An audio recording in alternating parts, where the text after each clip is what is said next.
So home workouts are great, but sometimes you don't have enough weight to be able to push yourself hard enough. Here's a solution to that. It's called blood restrictive training. You've probably seen already that I've got these bands on my arm. You're probably thinking, what are they and how are they going to help you with your workout? Surely that's going to restrict mobility and not help you at all. But this is called blood restrictive training. So it's where you use bands on your arms to restrict the amount of blood flow to your limbs.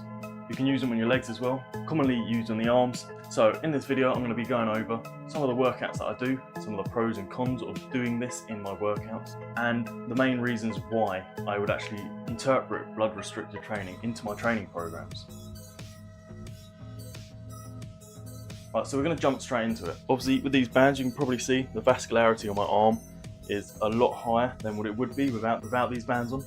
And you've probably experimented that before, how you grab your arm, squeeze it a few times, the veins start popping. There's nothing special there. However, when I first started training, on blood restricted training, I didn't have any veins at all. My arm was pretty much, maybe I had like 1 or 2 veins going down there, and I pushed very hard in the gym.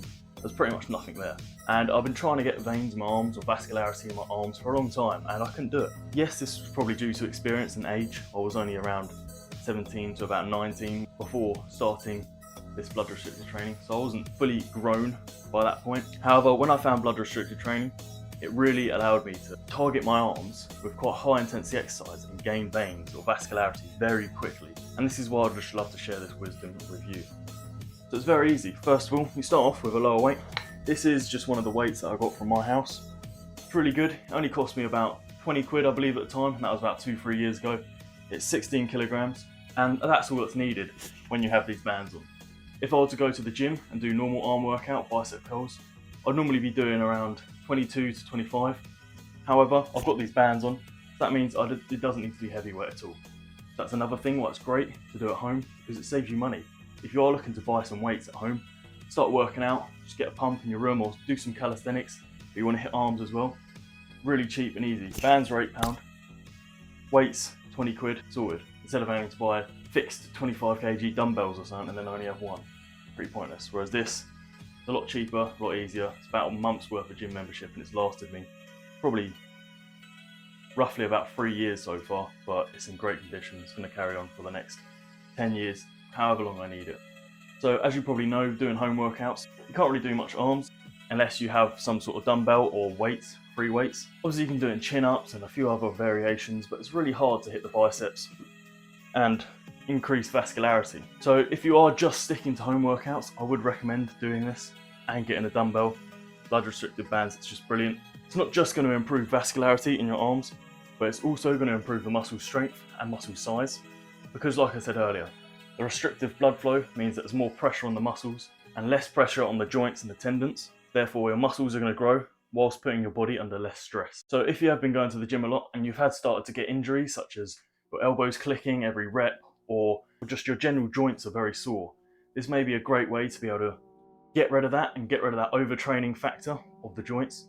By doing blood restricted training, you can do less reps, lower weight, and still get the same outcome as you would if you were pushing heavier weights.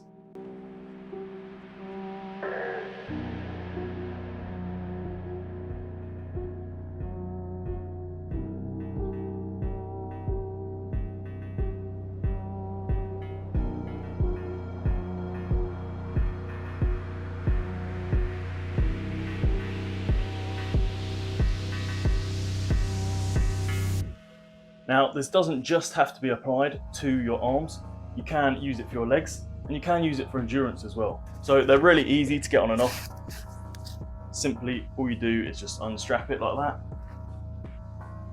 and they come off.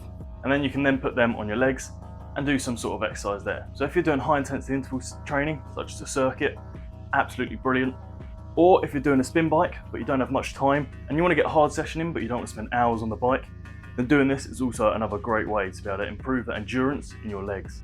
Although if you are going to do it for endurance, it's recommended not to go over 20 minutes. This is because obviously you're restricting blood to the muscles. Going over 20 minutes could potentially be harmful. So if you are doing longer circuits or having the bands on for a while, do maybe 15 minutes, take them off for a few minutes, shake your legs off, maybe put them back on for 5, 10, see how you feel. But definitely do not overtrain this. Like if you go to the gym, you can hit weights every single day. So what?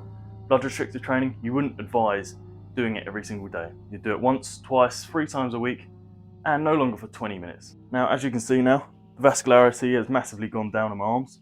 That's because they've now got blood flow. Now, obviously, if you're very ill or you're pregnant or something along these lines, or got a broken bone or come back from injury, try not to use this because obviously you're restricting blood flow. So if you have got a broken arm, you don't really want to be restricting blood flow or putting bands anywhere near this. There are certain areas best to put the bands. So obviously in the upper arm where I just had it, and also on the lower arm, up in the groin area for your legs, or just below the joints. Normally it is just below joints is the best place to put the bands.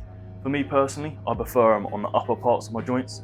This is because the lower ones, I've got quite low amounts of muscle and tissue around there. I'm quite bony, so it doesn't restrict the blood as well as if it did in the upper part of my arm. I'd like to mention one other negative of blood restricted training, and that's just going to be the range of motion. What I normally do in a workout, I'll get a dumbbell, do a bicep curl up and do a shoulder press. Now, unfortunately with these bands on, that's very hard to do. Because of that change in motion there, the band's going to come slightly loose or move around, and that's going to allow blood to start flowing in, which isn't what you're looking to do. So range of motion is massively limited with these bands. However, like you saw previously, you can get quite a few exercises in, and it's not going to prevent you from doing a workout. You can also include this with drop sets. You can get the bands on, get a slightly heavier weight, get some reps in, and take the band off and then keep going. That is pretty much a drop set without actually having to change the weight. And that's actually really good. I love doing that one. However, you do have to start putting the bands on and off, and it is quite a bit of a nose. However, like I showed you a minute ago, they're really easy to get on and off, so it's not too bad. Just slows your workout down a little bit. But overall, if you've got lack of equipment, you don't go to the gym, and you want to hit your arms in calisthenics or at home, then blood restricted training is a brilliant way to be able to do this. And I highly recommend it for those who are struggling to get muscle or vascularity in their arms and legs. Blood restrictive training really did help me. I'd recommend doing some of your own research before, just to make sure you know the general rules of how to do blood restricted training. But I've covered most of it in this video, and it is a safe way of training your arms and legs to gain vascularity and strength.